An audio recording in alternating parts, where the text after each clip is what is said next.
Meus queridos, boa tarde. Boa tarde. Jesus possa nos envolver a todos em vibração de muita paz, de muita harmonia, nos envolva com a sua proteção constante e a certeza de que Ele encontra-se presente juntamente conosco. Afinal de contas, foi o Mestre mesmo quem disse: quando 2 ou mais pessoas estiverem reunidas em meu nome, ali eu estarei.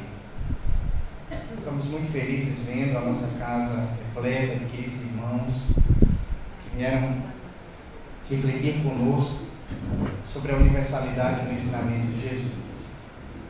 E mais especificamente, então, na tarde de hoje, o princípio universal do amor. Fora da caridade não há salvação. Eu queria agradecer aos queridos amigos da Associação Espírita do Candelário, o convite. Já não é nesse ano, já estivemos aqui reunidos, fazendo outra tarefa com o pessoal da evangelização. É sempre uma alegria muito grande retornar a essa casa, que sempre nos acolhe com tanto carinho e com a qual nós já mantemos vinculações de amizade. Os queridos amigos da espiritualidade também nos envolvem, e com eles então nós seguimos nas nossas reflexões, falando então, reforçando o tema, princípio universal do amor, fora da caridade não há salvação. Que desafio, hein, Assis? Falar sobre o amor, falar sobre a caridade. Nas nossas muitas dificuldades, nós vamos tentar ensaiar alguma coisa, porque é o tema das nossas vidas. É a razão maior pela qual nós nos encontramos reunidos. Um dos grandes objetivos de nós estarmos encarnados nesse planeta é exatamente para aprender a conjugar melhor esse verbo, amar. Eu amo, tu amas, nós amamos, principalmente nós amamos. E aí, nós vamos refletir um pouco então sobre esses ensinamentos. E vou começar contando uma história, que para o pessoal que eu vi chegando aqui do Emílio Malé, cadê o pessoal do Emílio Malé? Está ali. Não vai ser inédita, tá? Não vai ser inédita. Porque nós estivemos falando sobre o amor lá na jornada do Emílio Malé no final do ano passado. E continuamos, que bom, né? Porque a gente encerrou praticamente o ano numa das nossas últimas palestras falando sobre o amor e iniciamos esse ano numa das nossas primeiras palestras falando sobre o amor. Maravilha. Mas tem novidades aqui, tá? Prometo para vocês que a gente colocou uma série de novidades aqui para rechear um pouco a apresentação. Talvez porque eu pressentisse que vocês estariam aqui.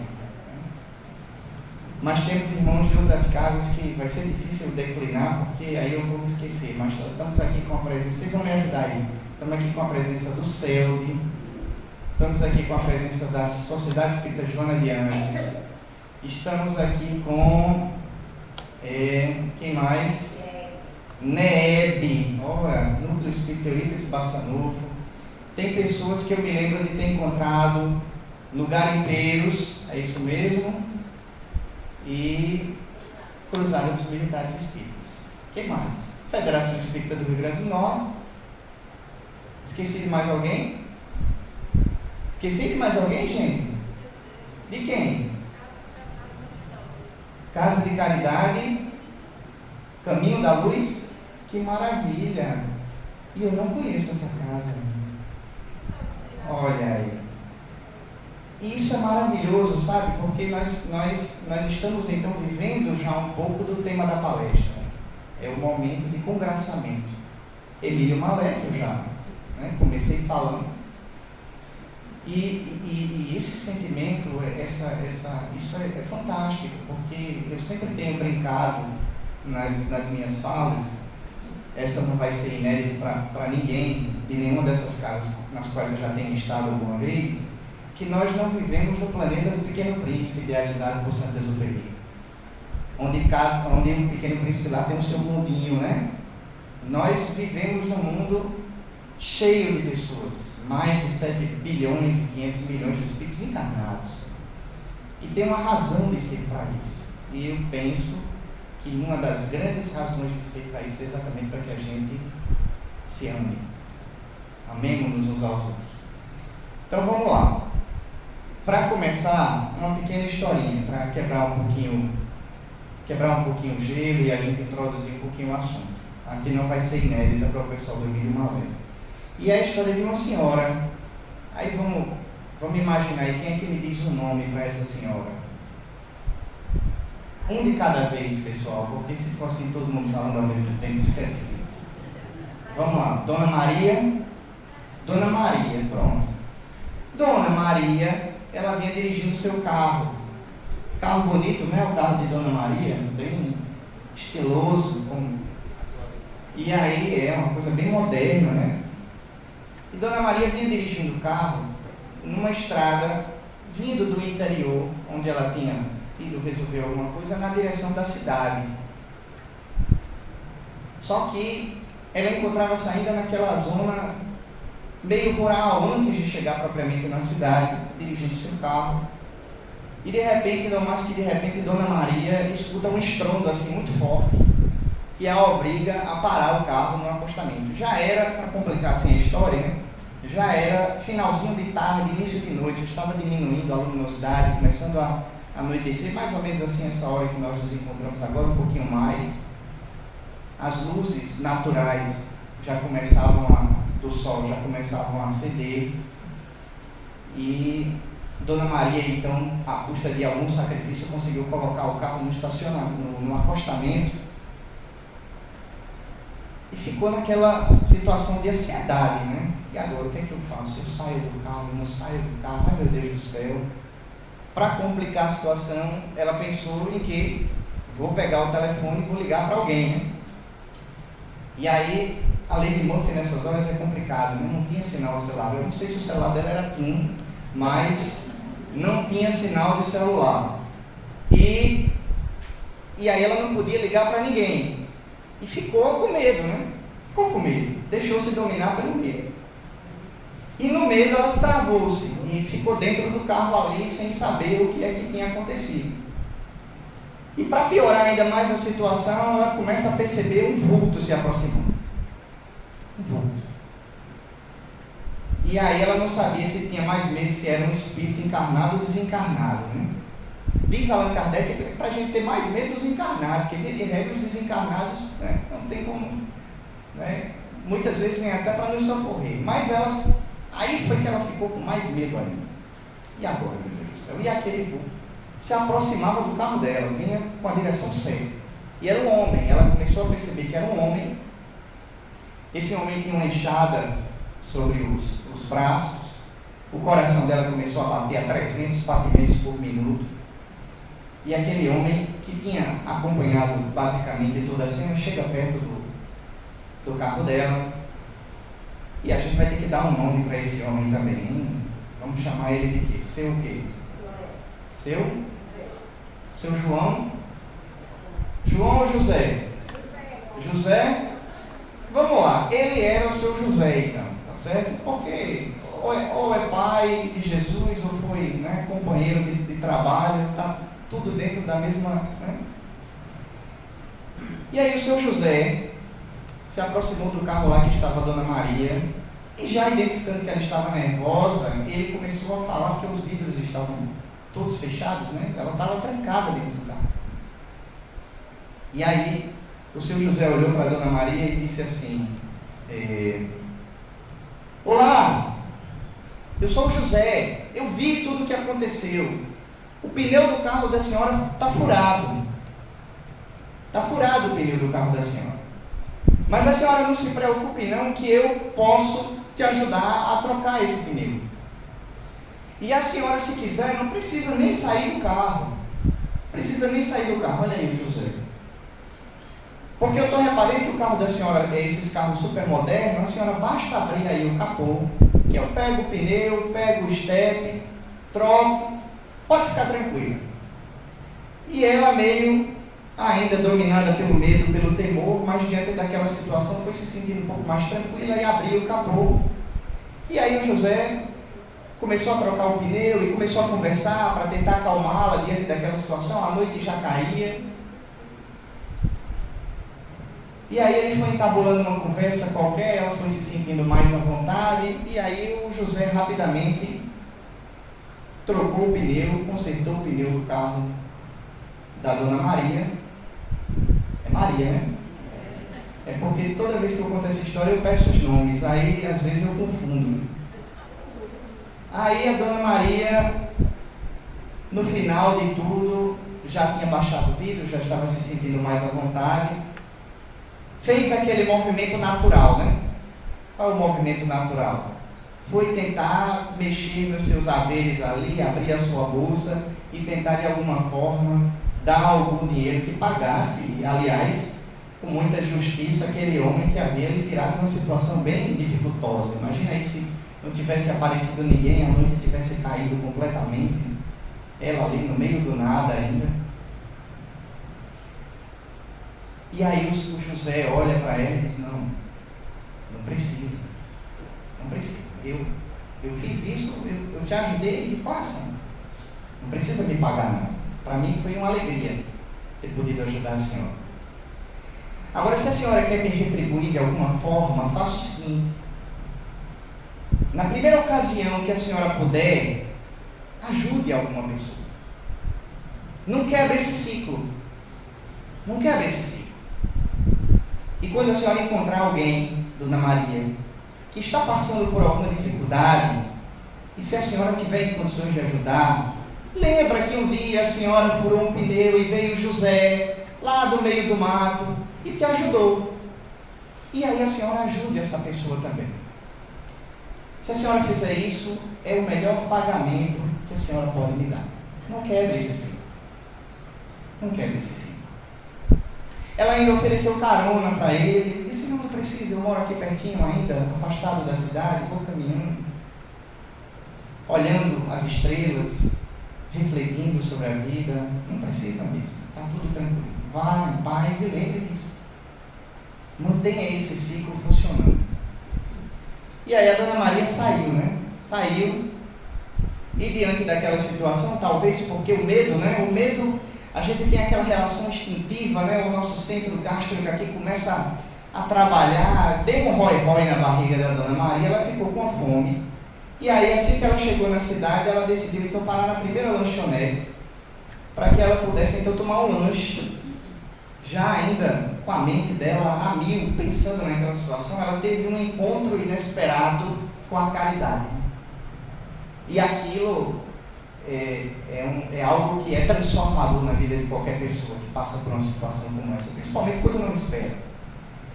Então ela parou o carro, entrou na lanchonete e ela foi atendida por uma garçonete. Às vezes a minha memória é meio complicada, pessoal. Então Dona Maria, seu José, agora vamos dar um nome para a garçonete que foi atender a Dona Maria. Ana, olha aí, Dona Ana Santana. E aí chegou lá a Ana, garçonete, chegou para a Dona Maria muito solícita, a Dona Maria fez o seu pedido, e Ana, ela tinha uma particularidade, ela tinha um barrigão, que a Dona Maria olhou assim e disse, meu Deus do céu, essa mulher vai dar à luz aqui a qualquer momento, porque ela deve estar já no limite do termo da sua gravidez, da sua gestação. E aí ela começou a conversar também com a Ana, perguntando sobre a sua condição, por que ela ainda se mantinha trabalhando daquele jeito. Mas, Dona Maria, eu preciso trabalhar, para sustentar a minha família. Eu e meu esposo lutamos muito para sustentar os nossos filhos, e então eu não posso me dar o luxo de parar. Então, vou ficar aqui até quando Deus quiser, e só paro mesmo quando for realmente, quando não tiver mais como não trabalhar. E aí conversaram mais um pouco, Dona Maria começou a fazer algumas perguntas de como estava o enxoval da criança, o que ela já tinha providenciado. E aí ela foi falando assim, mas começou a surgir uma conversa e uma empatia entre aquelas duas mulheres. E no final, então, a Dona Maria chega para Ana, a jovem Ana, e diz assim, olha, eu quero te ajudar de alguma forma. E aí aquela mulher simples mesmo, disse, não precisa, a senhora está me ouvindo, quantas pessoas passam por aqui, fazem um pedido, nem olham para a minha cara, nem sabem que eu existo. e a senhora parou para me ouvir, para me escutar, para saber das minhas dificuldades. Isso é tão valioso, a senhora não precisa me dar mais nada, mas eu quero lhe ajudar. Insistiu, e a moça foi renitente um pouco, né? Disse: não precisa mesmo, fique tranquilo. E aí então a dona Maria pediu a conta, e aí a moça foi lá no balcão providenciar a conta, trouxe a conta para ela, afastou-se para resolver alguma coisa. Ela pegou um pedacinho de papel e disse: minha querida, aceite essa humilde contribuição como uma forma de ajudar no enxoval do seu bebê. É algo que eu faço de coração, na tentativa de fazer com que o ciclo não se quebre. E se você tiver essa oportunidade, faça isso também.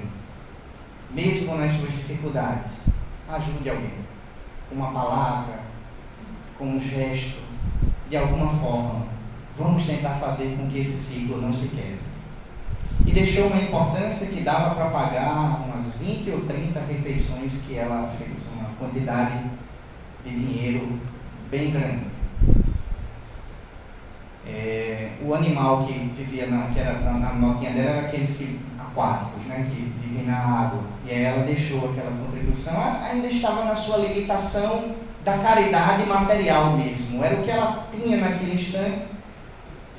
Afinal de contas, ela tinha acabado de ser arrebatada pelo ciclo do amor, ou ciclo da caridade, já antecipando as coisas aqui. E saiu no seu carro super chique, com seu pneu consertado.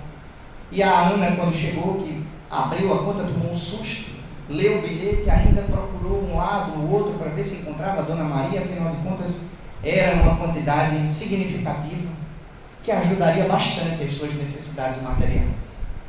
Mas a Dona Maria tinha feito algo muito mais importante por ela. Tinha ouvido, tinha prestado atenção, tinha dedicado um pouco do seu tempo para ela.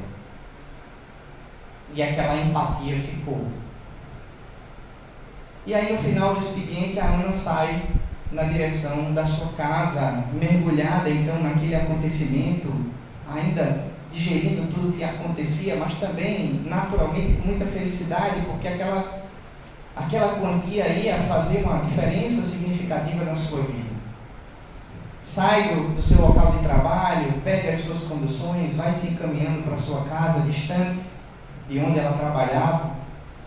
Chega numa residência bastante simples, humilde, eufórica, pensativa, reflexiva sobre o que tinha acontecido. Adentra pelos cômodos da sua casa e chega até o quarto, onde no quarto encontrava-se o seu esposo, que já estava dormindo. Ela senta na beirada da cama, faz um carinho na sua cabeça e levemente pronuncia, próximo aos seus ouvidos, a seguinte frase: José, meu querido, você não imagina o que me aconteceu hoje. Era o ciclo do amor que estava se fechando. Nessa nossa história bastante simples e singela, retratando a grande verdade, a verdade ou o princípio universal de que relembrando Francisco de Assis, dando que se recebe. E se nós queremos colher esse sentimento, e todos nós queremos colher esse sentimento no banco universal da vida, só há como sacar amor do banco universal da vida se a gente fizer depósitos de amor nesse mesmo banco. E essa é a nossa história inicial, que se baseia numa mensagem, numa das muitas mensagens evangélicas, num dos muitos momentos da vida do Cristo, e que de tão importante que foi registrado por Allan Kardec em 2 capítulos do Evangelho segundo o Espiritismo, capítulo 11º e o capítulo 15º. E é uma passagem evangélica onde tem alguns doutores da lei, enfim, membros da sociedade naquela época, mais especificamente um doutor da lei, que pretensamente deveria ter um conhecimento e que na realidade a gente sabe que fazia essas perguntas na tentativa de fazer uma pegadinha com Jesus. Pobrezinhos, eles imaginavam que eles iam, né? Quando a gente diz aqui no popular Nordeste, quando eles iam comigo, Jesus já vinha com a canjica pronta, né? E aí o doutor da lei chegou para Jesus, isso está registrado no Evangelho de Mateus, capítulo 22, versículos 34 a 40, e essa mesma passagem presente nesses dois capítulos do Evangelho do Espiritismo. Para que a gente perceba, e é um recado talvez de Allan Kardec para todos nós, a importância desse momento. E é um momento emblemático, porque o doutor da lei chega então para Jesus e diz assim: mestre, qual é o maior mandamento? Qual é o maior mandamento da lei? E aí Jesus, entre outras coisas, responde a pergunta enunciando a grande verdade universal. O maior mandamento é amar o Senhor teu Deus de todo o teu coração, de toda a tua alma e de todo o teu espírito. E acrescenta, existe um segundo que é preciso acrescentar a esse primeiro, que o complementa. Um não faz sentido sem o outro. É preciso que esses dois caminhem de mãos dadas, e é amar o teu próximo como a ti mesmo. E são tão significativos esses dois mandamentos que eu digo para você, toda a lei e todos os profetas se acham com Deus nesses dois mandamentos. Eles são o resumo de todo o restante. Tudo o demais se baseia nesse grande princípio trino: amar a Deus, amar ao próximo como a si mesmo. Talvez seja isso que estivesse passando pela cabeça do José quando ele viu aquele carro que enfrentavam as dificuldades. Era espírita, frequentava a Associação Espírita do Candelário, Joana de Ângeles, Eurípides Bassanufo, era católico, evangélico, judeu. Não sabemos. Porque, como o próprio nome diz mesmo, esse é um princípio universal. Universal. Foi muito bem ensinado, pregado e exemplificado por Jesus e por todos os seus emissários. Ele, como governador espiritual do nosso planeta, antes, durante e depois, trouxe sempre outros espíritos para reforçar os seus ensinamentos, que são a base da mensagem divina. Então, amai-vos é a exortação constante de todos esses grandes emissários. Se nós pensarmos agora, na nossa mente, para não começar a declinar nomes, e terminaria provavelmente o tempo da nossa exposição, nas grandes figuras desse nosso mundo, nos grandes espíritos, nas nobres almas que viveram na Terra, e que são reconhecidas como espíritos iluminados, que estiveram presentes no nosso orbe, todos eles, sem exceção, tiveram saindo dos seus lábios, mas muito mais importante do que isso, presentes nas suas ações, o amor como o grande ensinamento. Um grande ensinamento. E quase todos eles, senão todos eles, além de falar sobre a importância do amor, como Jesus o fez nessa passagem evangélica, no retrato que nós trouxemos, mas em vários outros momentos, todos eles, além de falarem sobre a importância de amar, para deixar claro como esse sentimento é fundamental nas nossas vidas, exemplificaram. E essa grande pedagogia do Cristo, a pedagogia do exemplo. Ele não apenas falou sobre a importância de amar. Se o seu discurso se limitasse a esse encontro com o doutor da lei e essa resposta, o seu messianato não teria o poder que tem. E tem exatamente porque ele não ficou apenas no discurso, ele foi à prática e ensinou como é que se deve amar a Deus e ao próximo como a si mesmo.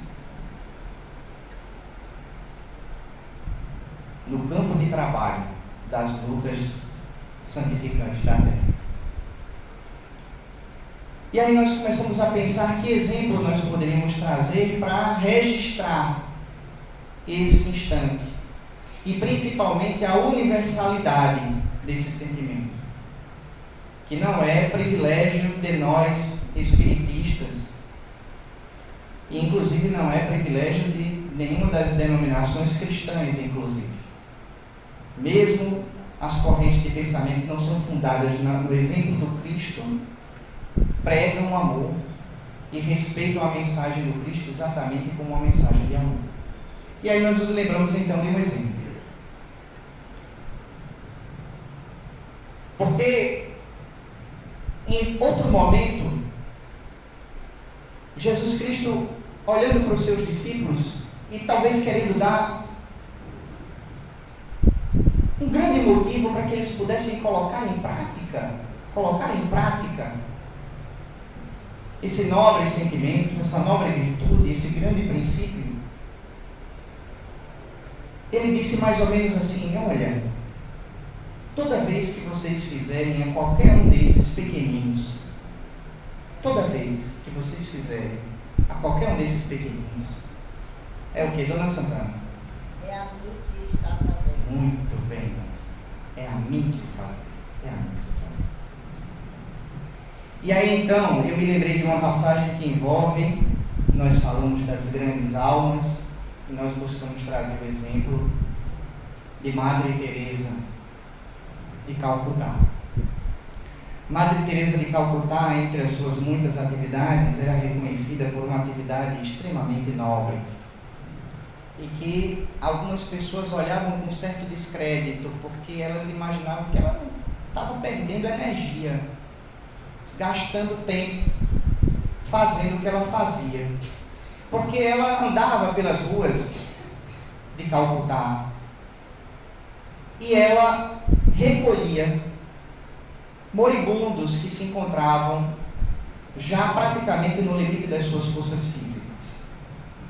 Ela levava esses enfermos em condições gravíssimas para o seu local onde ela cuidava de todos os seus assistidos. E essas pessoas, pelo menos, conseguiam desencarnar com dignidade. E aí, um belo dia, ela recolheu então um desses homens, e na imagem nós simbolizamos uma outra passagem da vida do Cristo, onde ele mais uma vez ensina sobre a importância do princípio do amor e da caridade,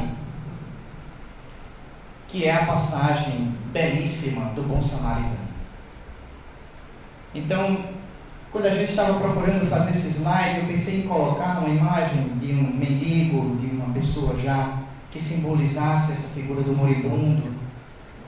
E aí rapidamente me veio o estalo de fazer a correlação então com esse outro momento, que é o momento em que Jesus ensina para a gente, porque na primeira passagem nós encontramos o enunciado da grande lei universal: amar a Deus e ao próximo como a si mesmo. Mas quem é o meu próximo? E ele foi inquirido então novamente. Na sequência ele foi inquirido: quem é o meu próximo? E aí é então que ele propõe esse grande momento, essa passagem belíssima, extremamente enriquecedora para todos nós, que é a parábola do bom samaritano. Todos nós conhecemos. E a parábola do bom samaritano é interessante, tem tudo a ver com a atividade de Madre Teresa, porque quantas pessoas, pretensamente em melhores condições para ajudar, passavam por aqueles moribundos, por aquelas pessoas com as suas enfermidades, com as suas dificuldades, já desencarnando, em processo de desencarne, e faziam de conta que não viam. Mas a bondade divina sempre encontra olhos que possam ver o sofrimento e a dificuldade, onde quer que se conta. E ela conta com os nossos olhos. Eu gosto de brincar dizendo que o estilo de gestão divina é o estilo descentralizador. Deus não é centralizador. Ele permite que nós possamos colaborar com a sua obra e ajudar. E aí então Madre Teresa recolhe aquele senhor já em avançada idade, em processo realmente de desencarne. O que viria a acontecer? Acolhe, trata, limpa as suas feridas, dá-lhe uma alimentação para que ele possa se reconfortar e que pelo menos então passe por aquele processo de transição, como o nosso irmão, o Luiz André, não é o André Luiz, é o Luiz André, cantou falando sobre a morte. Mas ela dava dignidade para essas pessoas nesse instante.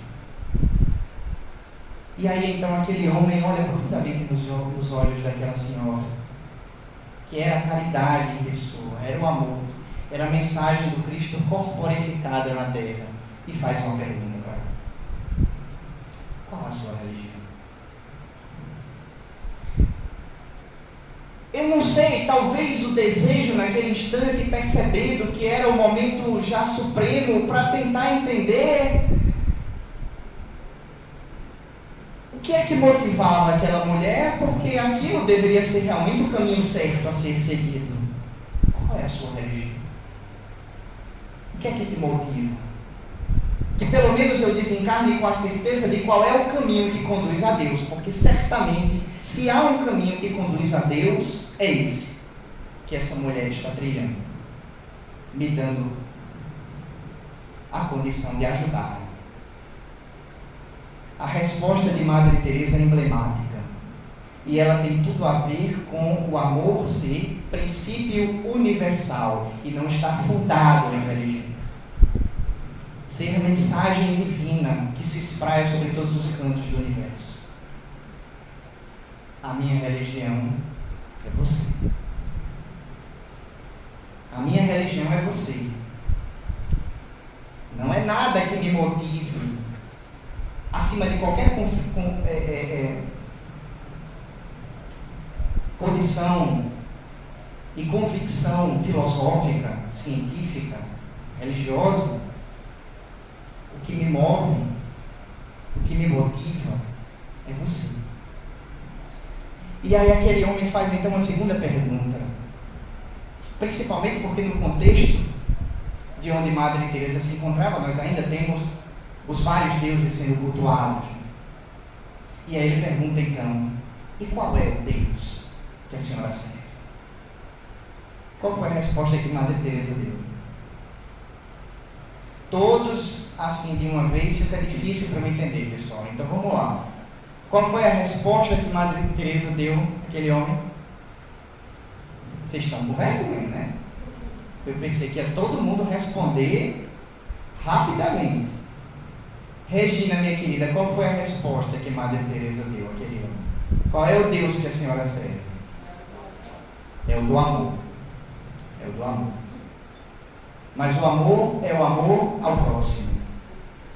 Então ela olha para ele e diz: o Deus a quem eu sirvo é você. É você o Deus que eu sirvo.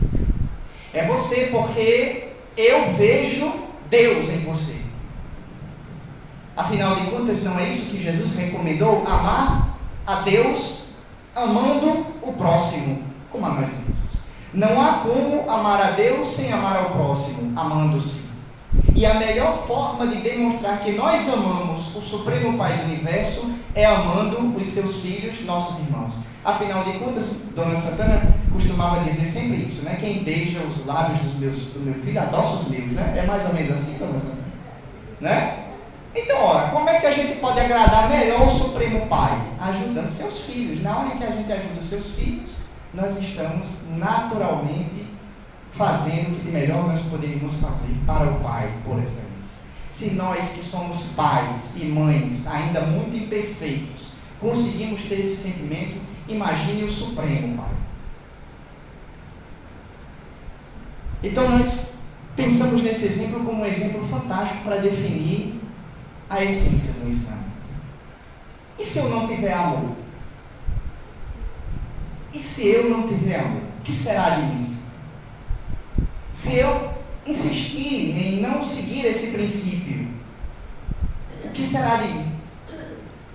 E aí quem de uma forma mais bela colocou essa questão para todos nós foi Paulo. Na sua famosa epístola aos Coríntios, quando ele diz: ainda que eu falasse todas as línguas dos homens e a língua dos próprios anjos, se eu não tiver a caridade, se eu não tiver o amor, porque a caridade é o amor colocado em prática. Ou como diz poeticamente Casimiro Cunha, Deus me ajude para que eu me lembre, a caridade é o amor, é o sol que nosso Senhor fez raiar claro e fecundo, alegrando nesta vida a existência dolorida dos que sofrem nesse mundo. A caridade é o amor. E ainda que eu falasse todas as línguas dos próprios anjos, se eu não tivesse a caridade, eu seria como o bronze que soa, o símbolo que retine, é apenas som saindo da minha boca, que não encontra reflexo nas minhas ações. Então é preciso que as minhas ações justifiquem o que eu falo, porque senão o que sai da minha boca serão apenas palavras mortas, sem significado, sem o exemplo que as santifique.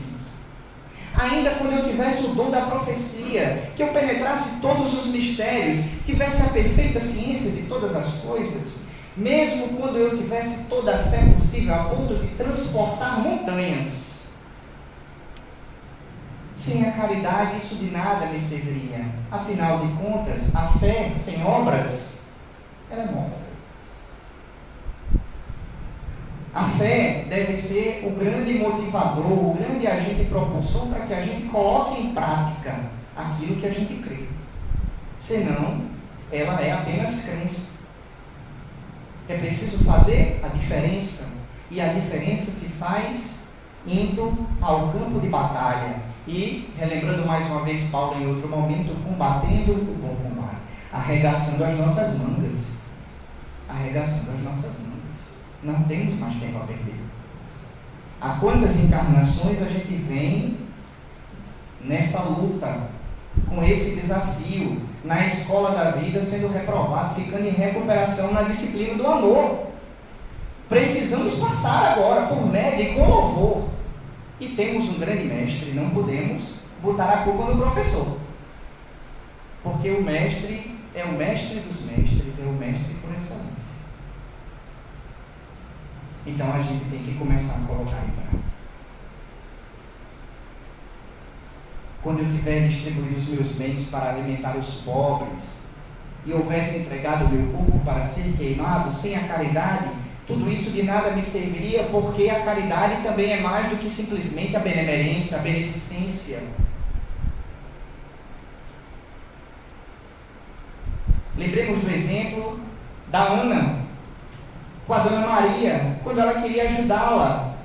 E a Ana disse assim: olha, a senhora me escutou, a senhora me ouviu. Quantas pessoas passam por aqui e nem notam que eu existo? Poderia ser um robô, não faz diferença. A senhora olhou nos meus olhos, procurou, se interessou por mim. Isso tem muito mais valor. Então, nos nossos atos de benemerência e de beneficência é preciso que haja o espírito da caridade. E o espírito da caridade está em colocar-se no lugar do outro, identificar-se com ele, estabelecer com ele um processo de parceria, de sintonia. Não pode ser mais um na multidão. Era assim que Jesus agia. Eu fico imaginando, e só imaginando assim, como deveria ser um encontro com Jesus. Na minha visão limitada, um encontro inesquecível. Mais uma vez lembrando Paulo, um encontro transformador, capaz de transformar um perseguidor em um dos maiores apóstolos. Era um encontro pessoal, em que Jesus Cristo tinha um grande poder de fazer com que aquela pessoa, e percebam, as nobres almas que nós conhecemos, as pessoas que nós admiramos, pensem aí em alguém que você admira, mesmo aqui no nosso planeta Terra. Existem determinadas pessoas, vocês vão concordar comigo, que elas são tão boas, que elas têm o poder de fazer com que cada momento que você viva com ela seja um momento especial. Você olha para aquela pessoa e você se sente a pessoa mais importante do mundo, para ela. E o interessante é que não é só você que se sente assim não, viu? Eu sinto muito eu dar essa notícia. Todas as pessoas com quem essa pessoa, que está na cabeça de vocês aí, se encontra, sentem-se da mesma forma que você. É assim que Jesus fazia. Até aquela mulher hemorroíça que não conseguiu chegar até ele, tocou apenas nas suas vestes, conseguiu viver essa experiência, o encontro pessoal com Cristo, que tornava cada momento único, inesquecível. Você se sentia a pessoa mais importante. Talvez por isso, às vezes, os discípulos acabavam, fazendo aquelas briguinhas, querendo saber quem era o mais importante, porque todos eles se sentiam os mais importantes. Cada um deles imaginava que era o que Jesus mais amava, porque era assim que ele agia. Ele tinha essa condição. E isso se chama amor. Você fazer com que a outra pessoa sinta-se importante. A mais importante do mundo naquele instante. Foi o que Madre Teresa fez com aquele homem e com tantos outros homens, mulheres, crianças que ela ajudou durante toda a sua vida. Por isso, a bandeira que tremula em todas as nossas instituições espíritas é: fora da caridade não há salvação. Porque realmente não há como imaginar a salvação, a evolução, a nossa melhoria de condição, o nosso progresso sem colocar essas coisas em prática. E eu gosto sempre de dizer que é o amor a nossa grande fatalidade. A gente, quando estuda, estava falando ali com a Assis antes sobre o encontro estadual do ESD. A gente, quando estuda lá o ESD, a gente estuda um roteiro fantástico chamado de fatalidade. A gente estuda o determinismo e a fatalidade. E a gente aprende que a fatalidade, segundo a concepção espírita, não existe de acordo com o princípio tradicional, que é aquela coisa fortuita, que aconteceu de forma inesperada, sem uma razão de ser. Que a fatalidade nada mais é do que o cumprimento da providência divina e da lei de causa e efeito. Quando esses grandes desastres, essas grandes calamidades acontecem, nós que somos espíritas sabemos que há uma razão justa e misericordiosa de si. Então, o que o vulgo chama de fatalidade, nós chamamos de justiça e misericórdia divina, sendo colocada em prática na nossa vida. Mas eu costumo brincar que há uma fatalidade que existe, que eu posso aqui na tribuna espírita pronunciar sem medo de cometer um erro doutrinário. Existe sim uma fatalidade. É a fatalidade do amor. É a fatalidade do amor. O determinismo do amor. E eu posso dizer sem medo de ser feliz, que todos nós que estamos aqui reunidos nesta tarde e noite, e aqueles que não puderam vir, porque estão na Conferne, porque estão em outras atividades, nas outras casas, ou porque estão nas suas incumbências familiares, todos os nossos amigos que não puderam vir, os que estão aqui presentes, encarnados e desencarnados, todos nós um dia nos amaremos no quilate do amor do Cristo por todos nós. É líquido e certo que isso vai acontecer. Não tenho medo de ser feliz pronunciando essa verdade. Isso acontecerá. Quando, Igor? Aí eu já não me arrisco a dizer. Pode ser que a gente demore um pouco mais, um pouco menos. A gente às vezes é renitente, anda com o freio de mão puxado, não sei porquê. Mas um dia nós viveremos esse sentimento. E colocaremos em prática o que o Cristo disse já há mais de 2000 anos quando falou: sabe como é que se reconhecerão os meus discípulos? Os meus discípulos serão reconhecidos por muitos se amarem. Por muitos se amarem. Então é isso. A nossa grande fatalidade. A mais líquida e certa certeza, para ser redundante, do universo. E a própria criação representa um ato de amor. Um ato de amor.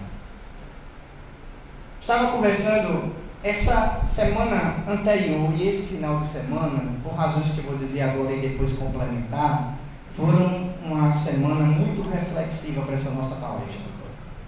Deus foi muito bom comigo, muito bom mesmo. Ele me enviou momentos de reflexão e colocou sobre a minha frente dificuldades para que eu pudesse me preparar melhor para essa palestra. Coisas que vocês, quando eu falar, vão achar um pouco bestas, mas que vocês também vão compreender que quando a gente vive, para a gente tem um peso muito grande. Metade eu vou dizer agora, metade eu vou dizer, eu acho que no próximo slide. A primeira metade é que eu conversava com a minha esposa. E aí, em determinado momento, ela dizia, isso é uma coisa que ela, vira e mexe, ela fala. Olha, se eu pudesse ter um encontro com Deus, Igor, se eu pudesse me encontrar assim, diretamente com o Pai, e eu pudesse fazer uma pergunta para Ele, foi desafiadora essa.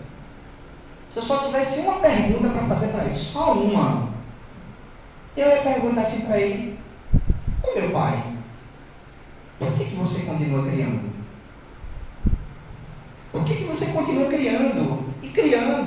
E novos seres nascendo, e novos mundos surgindo? Aí eu já estou ampliando a pergunta dela. Por que você continua criando? Por que não para? E aí, depois ela brincou quando eu dei a resposta, porque ela disse, essa resposta não foi sua. Essa resposta não foi sua. É possível que não tenha sido mesmo. Porque, como a gente diz também, aqui no Nordeste, foi uma resposta na canela. Eu olhei para ela rapidamente, sem pensar, e eu perguntei para ela, me diga uma coisa, por que você quis tanto ser mãe? Não precisava de mais nada. Por que você quis ser mãe? É o amor, que além de tudo, de grande princípio, de grande verdade, de energia que se espraia, que nos envolve a todos, é a nossa grande necessidade. Nós temos necessidade de amar. Somos extremamente carentes de amor. Às vezes apenas não percebemos a verdade que nós pronunciamos agora há pouco. Para sacar do Banco Universal da Vida, eu preciso ter crédito. Então eu preciso fazer. Dar para receber. Não só porque eu vou receber, mas porque não há como receber sem que você faça alguma coisa comigo. Aí você começa a fazer com que o ciclo do amor gire. E alcance não somente 3 personagens na nossa história pequena, mas envolva toda uma coletividade. Agora imagina esse sentimento das mães que estão aqui, que sabem muito bem o que eu estou falando, e dos pais que estão aqui, que sabem um pouco menos, mas sabem também muito bem o que eu estou falando. Extrapolar esse sentimento de mãe e de pai que nós temos, multiplicar isso, sei lá por quantas milhões ou bilhões de vezes, é levar isso a infinito, e nós vamos ter uma percepção talvez ainda imperfeita do que significa o amor de Deus por cada um de nós. Por isso ele continua criando. Porque o seu movimento, a sua obra é, se nós pudéssemos resumir em uma palavra, uma obra de amor. E é a centelha desse amor divino que habita nos nossos corações. E o que é o amor? Porque nós falamos. Eu fiquei preocupado em trazer uma definição, Núbia. Ainda ensaiei, pedi ajuda dos universitários. Mas depois eu decidi, e essa o pessoal do Malé já conhece, mas a que vem depois não. O amor, na realidade, então, é um grande coração. Não é à toa que nós simbolizamos o amor com o coração. No coração reside a sede da nossa emotividade, do sentimento. Quando nós começamos a estudar lá sobre os centros de força, nós percebemos que o cardíaco está relacionado com o sentimento. É através dele que nós nos vinculamos e sentimos o sentimento dos espíritos. Então, em algum momento, alguém sobre inspiração associou a figura do amor, do sentimento a um coração. Poderia parecer para muitos que isso foi uma coisa fortuita, mas tem uma razão de ser. Tem uma razão de ser. E dentro desse coração existem milhares de outros coraçõezinhos que englobam então esse grande mandamento, esse grande sentimento. Então o amor, ele é a caridade, porque a caridade é o sentimento do amor em prática, colocado em ação, funcionando efetivamente. Bondade, paciência, indulgência, tolerância, perdão, piedade, fraternidade e muito mais. É tudo de bom que a gente possa imaginar, e mais um pouco. É o amor. O amor é tudo isso. mas eu ainda não estava contente com essa definição. E aí, nesses 5 minutos finais, mais uns 5 no máximo que eu vou utilizar para encerrar a nossa exposição, viu, Antônio? No que a gente combinou. Esse final de semana nós vivemos então uma experiência que me ajudou ainda mais. Não começou com ela, mas me ajudou ainda mais a entender o que seja esse sentimento. E aí eu decidi trazer uma imagem que talvez ajude vocês a compreenderem o que é o amor. É bem pessoal agora. É bem pessoal. Tá? Se não fosse a limitação do fio, eu me sentaria aqui como eu gosto de fazer quando a gente está nas nossas formações aqui do Candelária. Eu acho muito bacana aqui o Candelária, que tem essa balaustradazinha aqui, a gente se sente próximo de vocês. Façam de conta que eu estou fazendo isso, que o fio me limita. E aí, através desse exemplo pessoal, porque é também muito menos uma palestra e muito mais um bate-papo, é preciso que a gente procure se identificar com cada um de vocês. Eu trago essa imagem. Ela não é atual, mas ela é simbólica. Que danado é isso, Igor? Isso aí é o bracinho de André Luiz, viu, Luiz André? O meu empolho. É o bracinho dele. Aqui, ó, é uma espetada de agulha que nesse dia ele sofreu para poder coletar o sangue. Nem foi, essa foto não é agora recente. Essa de agora foi até mais difícil, porque foram nos 2 bracinhos e nas 2 mãos para conseguir tirar. O André ficou doente, e aí no sábado nós tivemos que ir à urgência para atendê-lo. E durante todo esse final de semana, então, nós vivemos isso, pensando em tudo que a gente ia falar aqui e vivendo essa experiência que os pais e as mães aqui sabem. Pode até estar pensando, meu Deus do céu, ele está passando agora por isso. Olha, eu já passei, e como diz Chico Xavier, tudo passa, e eu sei que passa. Mas os pais e as mães sabem o quanto a gente sofre, e a gente sofre demais. Meu Deus do céu. André chorava de um lado, ele chorava do outro, eu segurava o choro, que o homem tem que ser, né? Tem que tentar segurar a peteca. Não consegui. Porque você se sente como pai e como mãe impotente. Impotente. Se você pudesse, e realmente eu já disse isso em outras oportunidades, passei a compreender muito melhor e entender melhor a minha mãe que está aqui, nas suas preocupações comigo, que muitas vezes na minha condição de juventude eu não compreendia. Agora eu compreendo. E a gente se sente, eu me senti impotente. Eu queria poder estralar os dedos e fazer com que o sofrimento dele passasse, ele ficasse bom, que ele não precisasse sentir aquela dor. Tira de mim, dá para tirar de mim, para fazer o exame dele? Não dá. Então a gente sente aquela dor. E eu brincava com a enfermeira, vai doer muito mais em mim do que nele. Vai doer muito mais em mim. Tentando pegar, a veia sumia. E a gente fica naquele sentimento, naquela angústia, dizendo, oh meu Deus, na minha impotência, eu recorro ao onipotente. Na minha falta de poder de resolver, eu recorro ao Todo-Poderoso. Tu que és o Pai de todos nós. O Pai de todos nós. Sabe o que eu estou sentindo. E aí, essa experiência, que é a experiência da paternidade e da maternidade, nos ajuda a compreender melhor o que seja esse sentimento. Deus nos dá essa grande oportunidade, meus caros amigos. Né, Jorginho? Deus nos dá essa grande oportunidade de vivenciar e ter uma noção imperfeita do amor que Ele tem por cada um de nós. E aí eu comecei a pensar que amar é ficar feliz com a felicidade do ser amado. É rir com cada sorriso. É sentir-se preenchido e feliz com a felicidade do outro. É viver cada momento de alegria do outro como se fosse seu. Ficar contente e satisfeito com a felicidade do ser amado. Entristecer-se com a sua tristeza. Sofrer o seu sofrimento. Sofrer o seu sofrimento. Estou aqui com a camisa do Chico Xavier, não é? Vocês gostaram do Chico Xavier? Bacana, não é? Tem uma situação rápida que eu me lembro agora dessa questão do amor.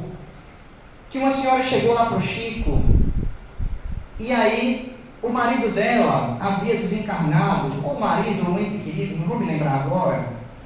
E aí ela começou a contar a sua história. E aí o Chico, tem muitas coisas que, né, vão sendo divulgadas no movimento espírita. E algumas são fatos, algumas são mitos, mas eu acredito que muito bem pode ter acontecido, deve ter acontecido mais de uma vez. Quando aquela mulher começa a contar a sua história, a sua tristeza e a sua dor, Chico começa a chorar. Chorar. Ele se identificou com a dor daquela mulher. Sentiu o seu sofrimento. Se envolveu com aquilo. E as lágrimas vieram. E aí de repente aquela mulher olha para o Chico e diz: mas Chico, por que você está chorando? Não chore. Afinal de contas, a vida continua. Ela começou a consolá-lo com os princípios espíritas. Não, você não crê na reencarnação, na continuidade da vida? O meu ente querido está lá. Nós ainda poderemos nos encontrar. E aí, de repente, ela começa a consolar. Porque ele sentiu a dor. Amar é você sentir a dor do outro. E sentindo a dor do outro, naturalmente você vai fazer o que estiver ao seu alcance. O possível e o impossível para que aquela dor pare. Para que aquela dor pare.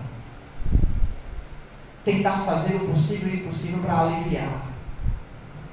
Ah, meu Deus. Outro dia eu brinquei com Deus.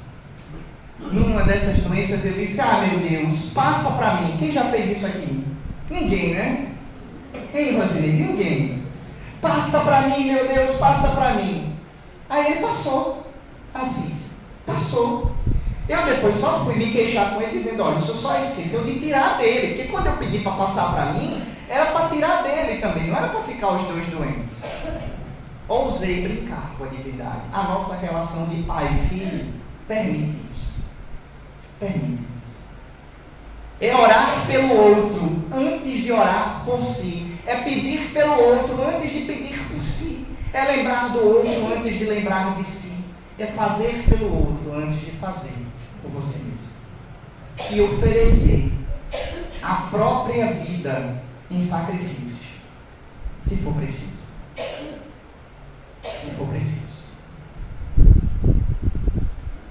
É um pouco desse sentimento que nós vivemos na condição de pais e mães terrestres, que expressa o sentimento do amor crístico, do amor do Cristo por cada um de nós e multiplicado ainda do amor de Deus por cada um de nós. Ainda é um sentimento egoísta, limitado, direcionado a uma pessoa, um filho, um irmão, um pai, uma mãe, um amigo, um parente ou não. E na hora em que a gente, vivendo esse estágio, conseguir ir transcendendo esse limite e fazendo com que a gente consiga sentir isso, não somente pelos nossos, mas considerando como nossos todos os nossos irmãos, nós começamos então a caminhar no sentido de trilhar mais de perto os passos de Jesus. Porque era assim que ele fazia. Apesar de ser um irmão nosso, filho de Deus, eu imagino o amor de Jesus por cada um de nós dessa forma. E o amor de Deus por cada um de nós dessa forma. Um amor de um pai, ou um amor de uma mãe, para ser até mais forte. Porque eu sei que o sentimento que eu tenho é ainda muito inferior comparado com o sentimento que a minha esposa, que a minha mãe tem. Eu sou consciente disso.